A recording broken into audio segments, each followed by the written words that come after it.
رہ کے فاقوں میں فقیروں کو کھلانے والے ایسے ہوتے ہیں محمد کے گھرانے والے. خود تو فاقے میں لیکن آنے والوں کو کھلایا, آنے والوں کو کیا کیا بھائی, کھلایا.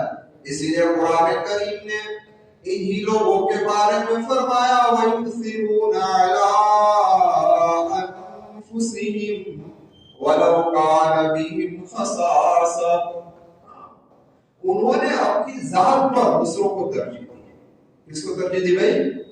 ہاں, خود کی حالت اور خود کی پوزیشن ایسی نہیں ہے لیکن اس کے باوجود دوسروں کا خیال رکھا.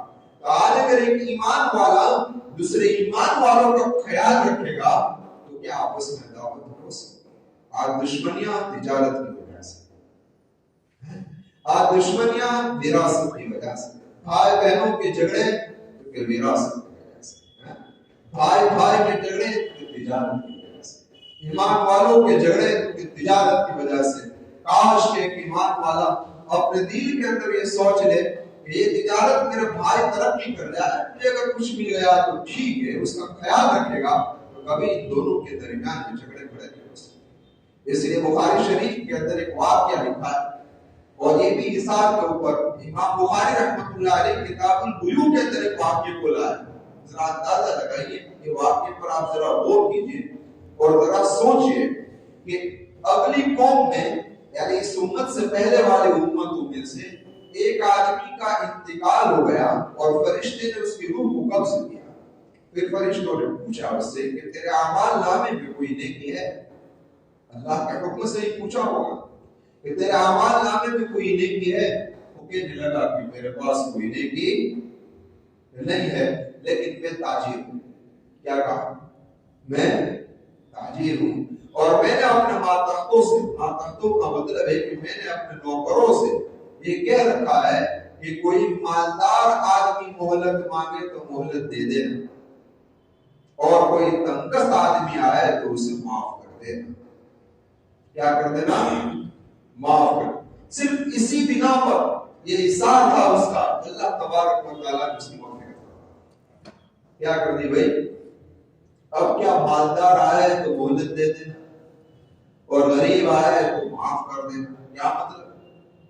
اس واقعے کو امام بخاری رحمۃ اللہ علیہ کتاب البیوع کے اندر لائے ہیں اور محدثین نے اس کی شرح میں لکھا ہے اس بات کو نقل کرتے ہوئے کہ مثلا آپ کی دکان پر سے کوئی آدمی آیا لینے کے لیے بطور قرض کوئی مال دے گئے, آپ نے کوئی قرضہ اسے دے دیا, وہ آدمی مالدار تھا, اس نے وقت متعین کیا تھا کہ اس وقت پر میں آپ کیا جو مال خریدا ہے اس کی رقم کی ادائیگی کر دوں گا, یا جو میں نے آپ سے قرض لیا وہ ادا کر دوں گا.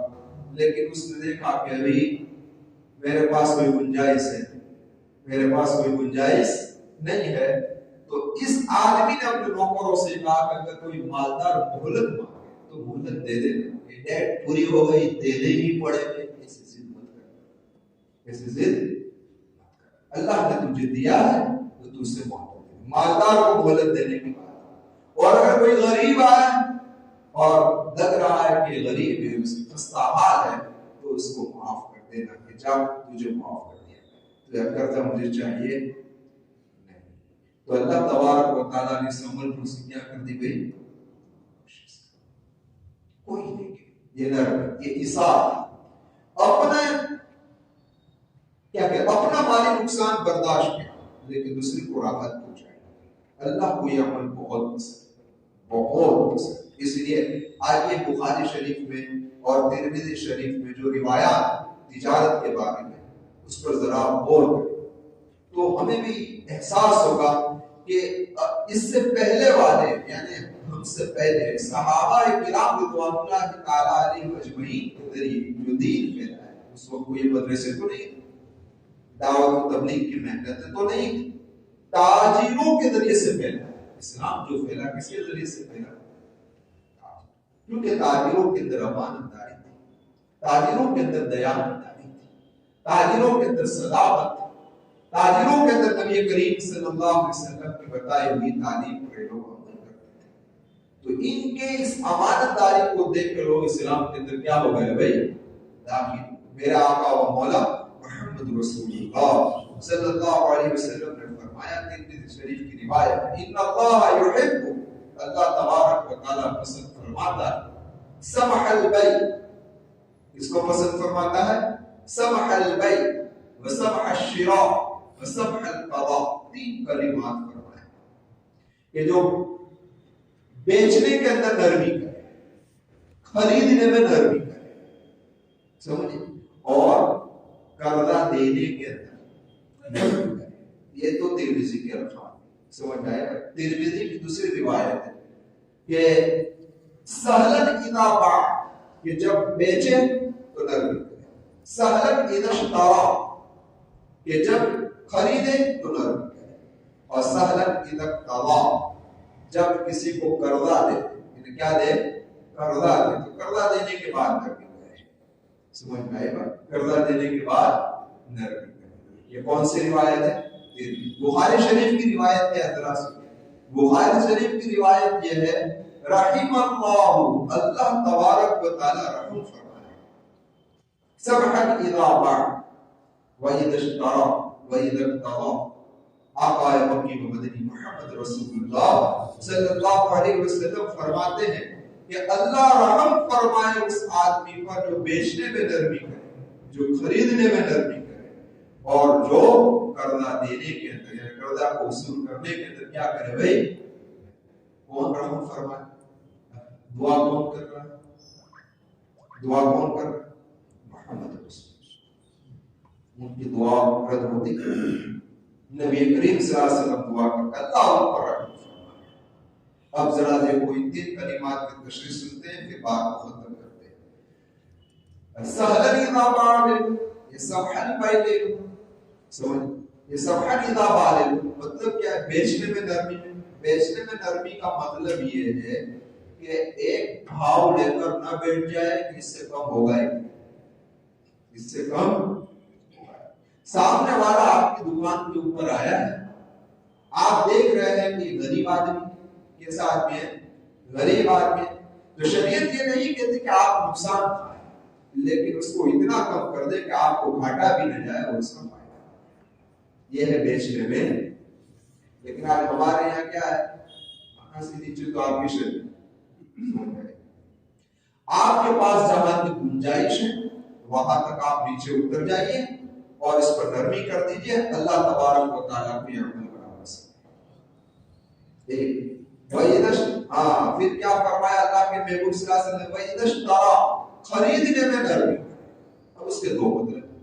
ایک مطلب تو یہ ہے خریدنے میں نرمی کا کہ آپ کسی غریب آدمی کی دکان پر خریدنے کے لیے گئے، آپ صاحب مال ہیں اور اللہ تبارک و تعالیٰ نے آپ کو دیا ہے، اسی قیمت سے کچھ زیادہ ہے، اس کی قیمت سے کچھ کیا ہے. ایک دوسرا مطلب کیا ہے؟ دوسرا مطلب یہ ہے کہ کسی چیز کو خریدنے کے لیے جاؤ تو ضد مت کرو. مثلا بیچنے والے نے قیمت دی کہ بھائی اس کے 10 روپے ہیں، سمجھ میں آئی بات. اب آپ نے کہا کہ حضرت کچھ کم کر دیجیے. اس نے کہا کہ 9.5 روپے لوں. کتنے لوں گا؟ یہ تو 6 دوں گا. میں تو کیا دوں گا؟ 6 دوں گا. دینا ہے 6 ملے. وہ رضامند نہیں ہے. کبھی تو ایسا ہوتا ہے کہ بیچنے والا اتنی سختی کرتا ہے کہ چیز ہاتھ میں لے لیتا ہے، پیسے پھر کے چلا دیتا ہے. آپ نے دیکھا ہوگا، آپ نے دیکھا ہوگا. اس سے رضامند نہیں ہے. اور اسی کو آدمی آج کمال سمجھتا ہے اور یہ سمجھتا ہے کہ میں مال کو کس کس کے لینے کے اندر ماہر ہوں. اس سے اللہ راضی نہیں. ہاں آپ کو اختیار ہے، آپ کم کرا سکتے ہیں، لیکن اتنا کم کرائیے کہ سامنے والا بھی تو برداشت کر سکے.